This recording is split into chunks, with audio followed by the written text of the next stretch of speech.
dinni islaamaa jaalawwan kiyya ka islaamaa shamara cunqursaa jaan ani kana ajaa'ib gaafa 9/11 san ni yaadatanii 2001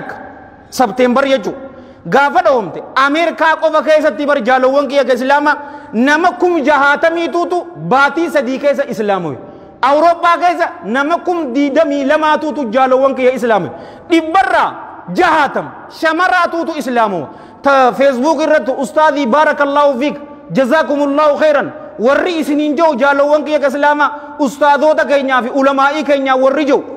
ummata cufa isaanii muslima seetanii diina birarraa warra islaamoo yebar maaliif islaamoo wanni beetanii diinni islaamaa furmaata ilma namaatika shamarri kanneen biyya arabaa dhaqanii achitti diina islaamaa bareedaa isaa yeroo agaran yeroo masan islaamoon hijaaba oduun ta'e niqaaba uffatan waan hin beekuun isinii himu jira bara waan hin dhagaye miti ani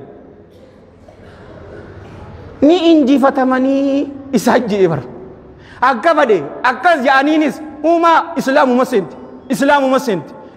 seenti maaliif furmaata ilma namaati rakkoo beetaniif diinni islaamaa furmaata qabaa jaalawwan kiyya islaamaa shamarra islaamaatiin hijaaba keessan jabeessadha wannin joon dardaraan ammoo nagorsii yoo naan jettan jaalawwan kiyya namni bakka feetan yoo dheeytan biyya feetan yoo dheeytan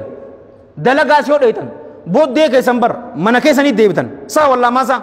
masgiida akkas godhadha hin haftuqa masgiidarraa hin hafina shamara islaamaa ammoo hijaaba jabeesii